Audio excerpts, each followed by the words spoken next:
Thank you so much, and that was a wonderful, Shonda.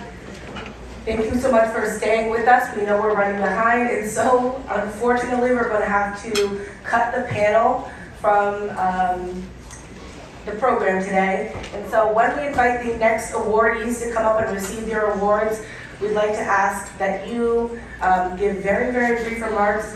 And instead of answering this question on the panel, we'd like you to respond by sharing with us how you plan to hold the line for equity and justice, or by making a call to action about how we in this room can hold the line for equity and justice.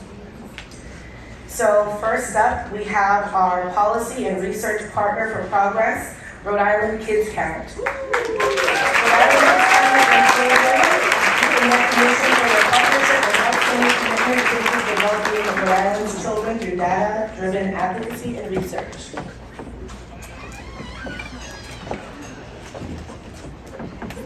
Thank you. Thank you so much, EPI, for this award and acknowledgement. Rhode Island Kids Count and EPI have been doing this work together for a very long time. Since EPI's inception, and throughout different leadership changes and staffing changes, we have continued to remain strong partners. And beyond partners, we are also really close friends as organizations. And so that's been really important to us. You always need someone to be able to cry to encourage, to also hold each other accountable, and to really push each other forward. I am going to share some data, which we know we do well, and it does evoke emotion, so it's on purpose. So, in Rhode Island, the population that is most likely to live in poverty are our babies. Children under the age of 5 in Rhode Island are most likely to live in poverty. The next population is our young adults, ages 18 to 24. Now, if we look at which population by race is most likely to live in poverty, 53% of our Native American children are living in poverty. 38% of our Hispanic children, 22% of our Black children, and we know our Southeast Asian children show similar statistics, and that's compared to 8% of white children. This disparity is completely unacceptable. And in our state, guess what's the fastest growing population in our state? Our children of color. If we do not liberate our Black and brown children, this state is going down. So if you're not motivated by your own personal history and journey, if you're not motivated by just what's right, let this motivate you. Every single person in this room must do something to liberate our Black and brown children. We must do something to make sure our Black and brown children and their families have economic opportunities. Because if you don't, the state of Rhode Island will suffer. We are all inextricably connected, and we all must be connected to Black and brown liberation.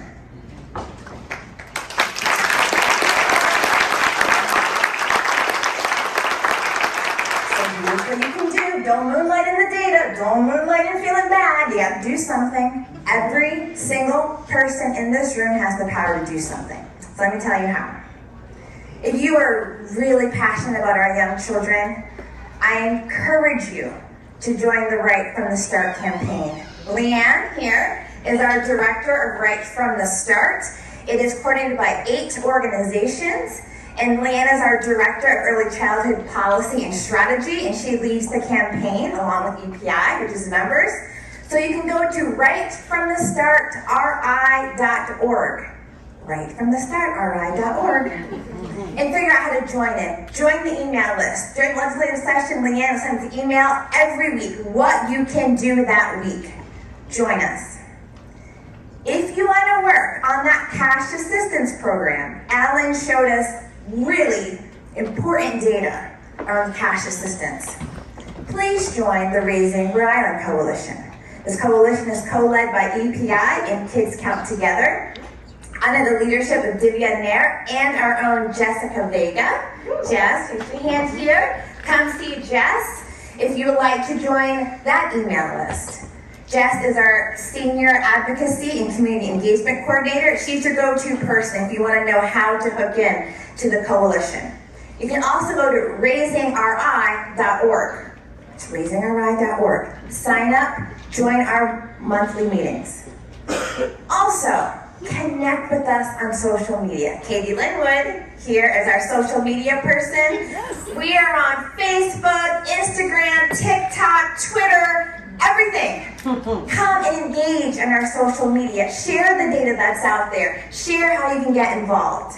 And if health policy is something you're really interested in, Michaela Carroll here is our health policy associate. She's your go-to person for health policy. There are all of us on this stage here ready to get you involved. Don't sit, get up and do some work. Thanks.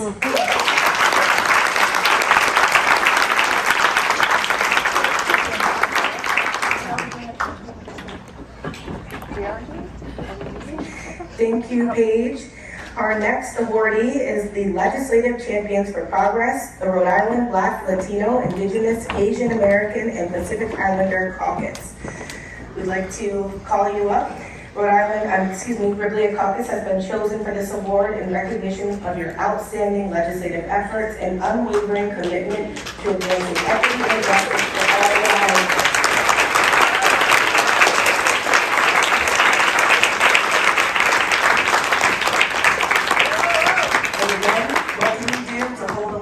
For equity and justice.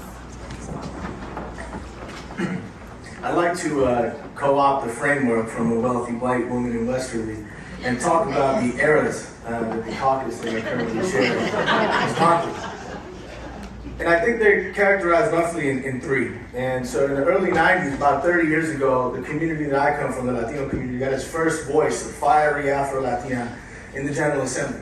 And at that time, she had the vision to look at the one or two other black folks, usually always men, to come together and to create this caucus, to try to put together a voice. But with such few numbers, the power that they could wield was quite limited. And so a lot of the early victories were symbolic. Some important ones that were baked in that era were having undocumented youth covered by the state's Medicaid insurance program, something that we ended up losing and having to fight back for. And also having a legislative district, actually, that one of my colleagues currently represents, secured for black folks via the Voting Rights Act, which is also coming to threat in our country. But as we transitioned into the second era in the 2000s, we started having a few more folks. We finally had a Latino voice in the Senate. Actually, he's here today. Round of applause to former Senator and current Councilman Pichardo. Thank you for being the candidate. But in that era, I would say that we were characterized by being put in three different boxes. One, if you're too loud, like the firewoman who I mentioned before, you were often just iced out and isolated and put on an iceberg, so to speak. The other path was you could be co-opted and given a leadership position where you had some symbolic voice, but really when you sat behind closed doors, they told you there's really nothing I can do, I have to do what I'm told. And the third was you would get a budget appropriation here and there, and every so often they'd give you a bill that you'd get to sponsor. And that also had its challenges. So as I noted before, and then in 2010, we'd go on to lose driver's licenses, we'd lose health care for undocumented folks. You'd see some of the cuts that Alan showed us, where we stopped investing in the state. We weren't building any housing for 30 years, right? And so I like to think of the third era as having formally started in the year 2020, where we had the largest group we've ever had, 21 members, and we started having representation from other voices, so that by 2022, we also elected our first two Asian American legislators, one of whom was here earlier and who I really appreciate. And that gives us an ability to operate a little differently. So the Secretary of State before mentioned committees. When there's just 3 or 4 members in the entire State House, you can't sit on every committee. But we've got folks in finance, we've got folks in healthcare and human services, we've got folks in housing, we've got folks in judiciary, we've got folks in labor. And so we're watching them. And what we bring to the table is something very different, because we are also now professionalizing this. We're not here to have just a conversation about symbolic power. We're going to have a conversation about policy. the people in the caucus today represent communities from the bougiest parts of Newport to the gritty gateways of the American dream, Pawtucket and Central Falls, where I live. And we have teachers, we have lawyers, we have healthcare professionals. We run the gamut of professions now as a caucus. And so even right up here, just with the handful of us that were able to make it today, we have champions for housing that have specific policies on renters' rights and security deposits being held in interest-bearing accounts or prohibiting inquiries into the legal status. We have the person who's sponsoring criminal justice reform, trying to get rid of Leah Board completely and making sure that juvenile justice remains juvenile justice, not treating 14-year-olds like adults and criminals. We have folks who have to step out. We have the prime sponsor of the Raising Revenue for RI, who is looking to raise taxes on the wealthiest Rhode Islanders, but also make sure that we eliminate predatory practices like payday lending. We have folks like Rev Morales here, who's working on prescription drug costs and has been doing so for the last 3 years. And so, to kind of quote one of the idols I had growing up, it might be obvious, but I grew up in Miami, and so Trick Daddy was someone who I always loved and appreciated. And he said, when we first started doing this, they thought we were a bunch of broke-ass N-words and poor-ass Cubans. And we walked in there, and now that we're policy-minded, we said, listen, motherfucker, you're gonna respect me.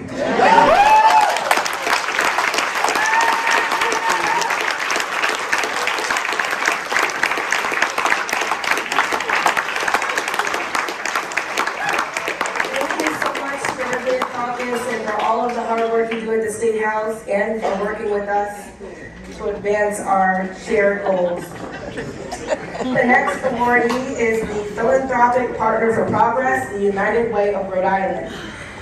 They're receiving this award for their commitment to philanthropy and addressing the needs of our community.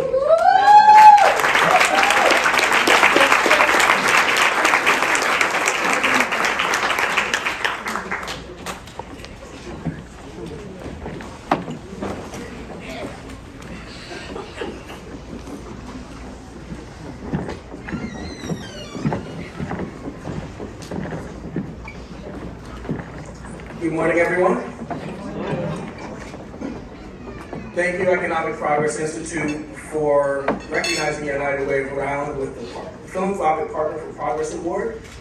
It gives me great pleasure to accept this award on behalf of our President and CEO, Courtney Nicolato, our incoming board chair, as of tomorrow, Paolo Fernandez, our entire board of directors, all of our staff, some of whom have joined us today, our community advisory board, all of our volunteers and donors. This closing question about how do we hold the line on lasting change. The disparities highlighted in the 2024 Rhode Island Standard of Need report are indeed cause for alarm.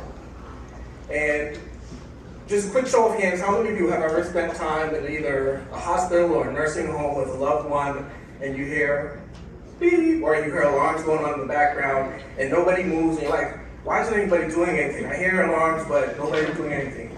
There's a phenomenon known as alarm fatigue, where you hear the same alarm sounding over and over again and you become numb to it. So my first challenge to us is to not get stuck in a state of shock by the alarm that we've been reminded of, because this isn't new news. But the state of alarm that we're in right now, because of the reality displayed for us in the Rhode Island Standard of Need, it's a call to action. And in order to create lasting change for all Rhode Islanders to be able to thrive, we must embrace a collective commitment to several key strategies. And I'll contextualize it by saying the work of equity and justice doesn't happen alone. We don't do it by ourselves, and none of us in the audience do. So the first call to action is to build inclusive coalitions. We need to foster collaborations across diverse communities, uniting our strengths and our varied perspectives. This means engaging not just nonprofits and philanthropic partners, but also community members, residents, local businesses, government entities. Together we can develop comprehensive strategies and solutions that address the unique needs of all populations. Second, advocate for policy change, and piggybacking on the important work that Paige highlights and that Kids Count and so many other partners, including EPI, lead every day. We must leverage our collective voice to advocate for policies that promote equity and access. This involves not only addressing immediate concerns such as affordable housing and healthcare, but also working towards systemic community level and state level changes that challenges the underlying structures of inequality. Our advocacy efforts should be informed by the lived experiences of those whom we aim to serve in addition to the data. Third, invest in education and workforce development. Creating pathways to economic opportunity is crucial. By investing in education, job training, and career development programs, we can empower individuals with the skills that they need to thrive in a changing economy. Education is the foundation upon which we can build more equitable communities. Fourth, focus on holistic approaches. Addressing disparities requires to think beyond siloed systems and solutions. We must adopt a holistic approach that considers the interconnected nature of various issues: health, education, housing, criminal justice, and economic security. By recognizing the interplay between these areas, we can develop more effective strategies that yield lasting impact. And to piggyback on a theme that's been pulled through the various remarks, continue to disaggregate the data. The four most dangerous words I've ever heard are, "I don't see color," or "I don't see race." If you don't see color and you don't see race, then you don't recognize that underlying that top level number, many of our communities are worse off than that statewide average. Last, cultivate hope and resilience. It's essential to foster a culture of hope and resilience within our communities. We must uplift the stories of success and the efforts of individuals who are working towards change. By highlighting these narratives, we can inspire collective action and motivate others to join in our mission. In conclusion, holding the line amidst these challenges requires a steadfast commitment to collaboration, advocacy, and holistic solutions. Together, we can create a Rhode Island where every Rhode Islander in every community has opportunity for success and economic prosperity. Thank you.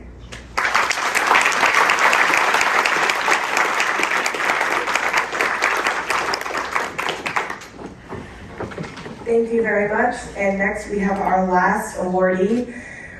This organization is receiving the Next Generation for Progress Award, and that is ARISE, the Alliance of Rhode Island Southeast Asian Education. ARISE and further the recognition for your exceptional work empowering the next generation of advocates and leaders in Rhode Island.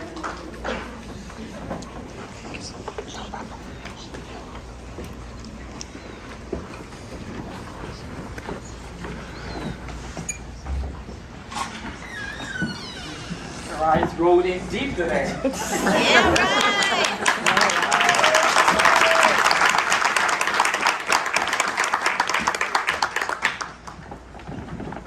Khadijah, come up here. We served your kid 2 summers in a row. You gotta get up here.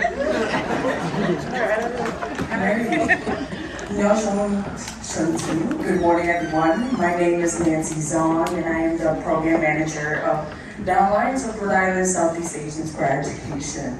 And as a product of the proudest public schools, a child of Hmong genocide survivors, and my roots as a youth organizer, it is an honor to receive and accept this award.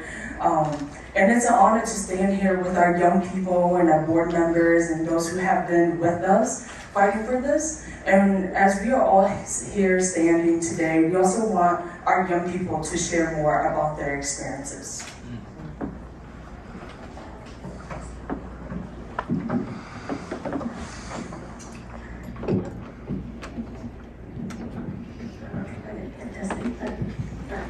Good morning, everybody. My name is Sheila Yang, and I'm a youth organizer working with ARISE. My mother's family were refugees during the Secret War of Laos, and it's called a secret because the American government wanted to keep its involvement with Laos a secret. Secret bombs were planted in Laos and killed a quarter of Laos' population. Now, they may have been able to keep the war a secret, but they won't silence those who survived, nor will they silence those who live to carry the story. Working with Arise for the past 3 to 4 years, I've done things I never thought I'd do, one of which is to find my voice through the fight for equity and justice. Through Arise, I've been able to find work in other coalitions, such as Our Schools PPD and the Anti-Racist Collaboration. I've participated in rallies, festivals, and testimonies. I've been in and out of the State House in hopes that my work will not just reach Providence, but to all students who feel silenced in their schools. To get this award is recognition of our work and the people behind the work. Regardless of our backgrounds, regardless of who we are, we're all here to fight for a more equitable future.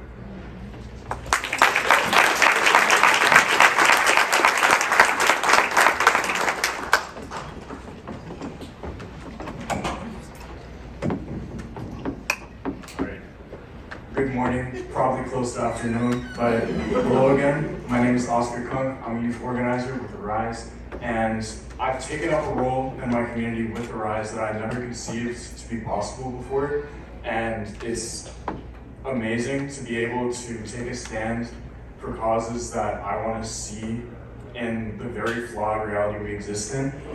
Everyone in my life that's helped me get to where I am in my community has been a person of color, a marginalized person, someone impacted by the nefarious practices of the systems in place, and to be able to even make the smallest bit of progress as much as I can is amazing. And supporting our campaigns makes all of that possible.